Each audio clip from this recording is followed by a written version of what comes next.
Hello and welcome to episode 3 of Abiotic Factor.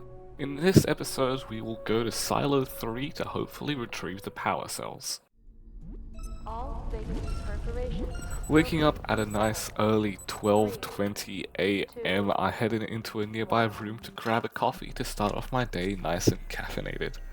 Now, sipping that down, I headed out into the facility to go to Silo 3. But on my journeys, I spotted the security robots that patrol the facility at night, which I will steer clear of right now. And yeah, that is the co-worker just crawling around on the floor. He sits there and you can feed him, but that's all he really does for now. Heading further along in the facility and getting some bowel movements, I found myself in a little security area which had a TV which talked about trams. Also in this area there's a door that gave me access to level 3, but it was behind a little broken power thingy which I needed an energy brick to fix.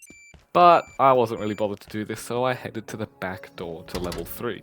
I guess in 1.0 they locked this door. I used to be able to run through here and just take the stairs up to level 3, which was an easier way, but I guess I do need the energy brick, so I headed back to base. Back at base, I crafted the energy brick and headed back so I could fix the door. Now back here, I grabbed my energy brick, put it into the door and watched as it slowly opened and gave me access to the maintenance elevator to level 3.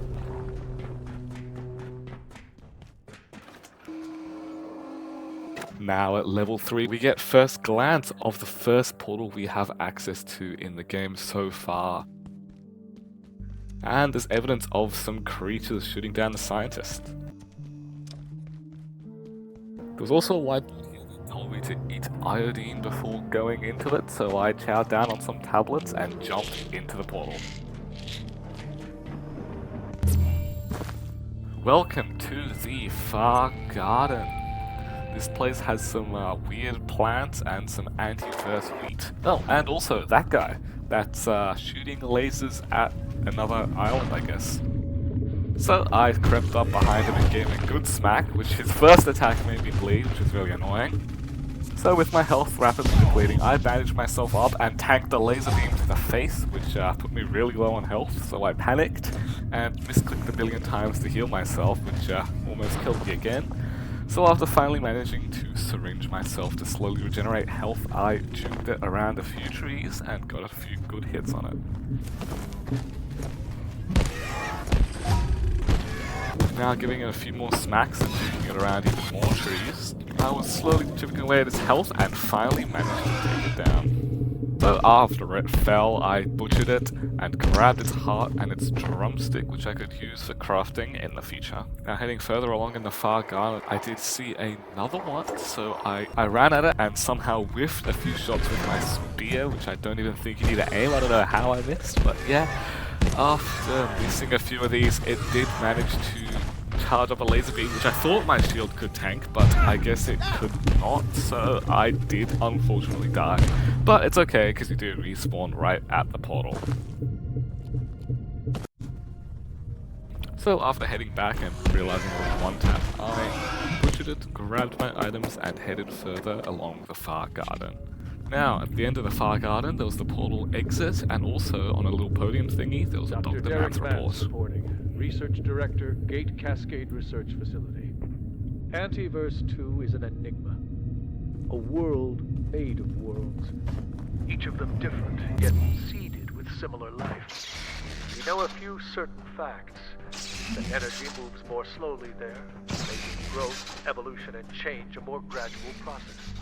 We know, too, that materials transplanted from Antiverse B to our own are energy-dense. Biochemistry occurs much more rapidly. But how did these creatures evolve? Presence of life, complex life, confounds everything we know about evolution. Was an external force involved? Only further study can tell us. Now, taking the exit portal from the Far Garden, I found myself somewhere on level 3, so after setting my respawn point, I grabbed the map and started looting this area. Nearby, I found another Dr. Mann's report. This is Dr. Derek Mance. As our understanding of perforation technology grows, we've discovered new facets of its physical laws. One of the most fascinating is temporal tethering. Each entry to an antiverse seems to start a timer, which resets after a given period, as though a band of time stretches before snapping back to its origin. I'm confident we will understand this phenomenon in time, but until we do, it violates a dozen scientific principles. With that Dr. Mann's report telling me about the portal world resetting every few days or so, I headed into a nearby kitchen and found this guy chilling in the roof.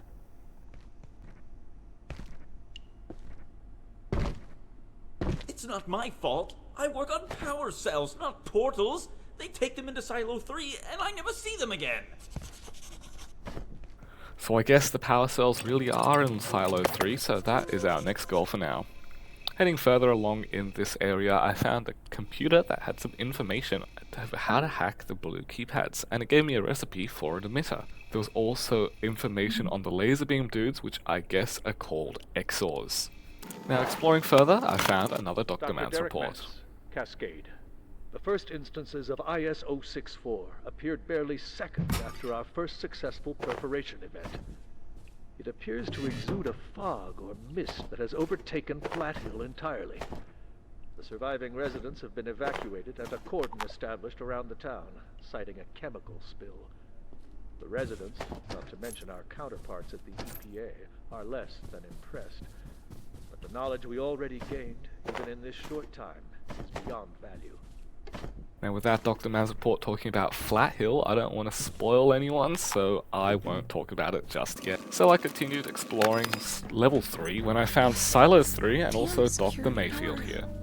I don't understand it. The systems locked us out. But I'm not leaving without my data. I could lose everything. I'd never get a Nobel Prize. Then I had an idea. I worked on the security bots. Their CPUs store access codes. If we salvaged some, we could make something to hack the door. What do you think? Now with Dr. Mayfield telling me that to gain access to Silo 3 I need the blue keypad hacker, she gave me the recipe to all the parts that I needed to get. But unfortunately those parts do need the CPUs from the security robots, which I'm nowhere near geared enough to fight just yet. So I headed back to base, dumped my inventory, and started to prepare some better gear. To gain the resources for this better gear, I ran to the data farm, grabbed a carbuncle, ran back, and crafted myself a vacuum. Now this vacuum, after I fully charged it up, I ran back to the data farm and I could now suck all of the computers with amazing efficiency.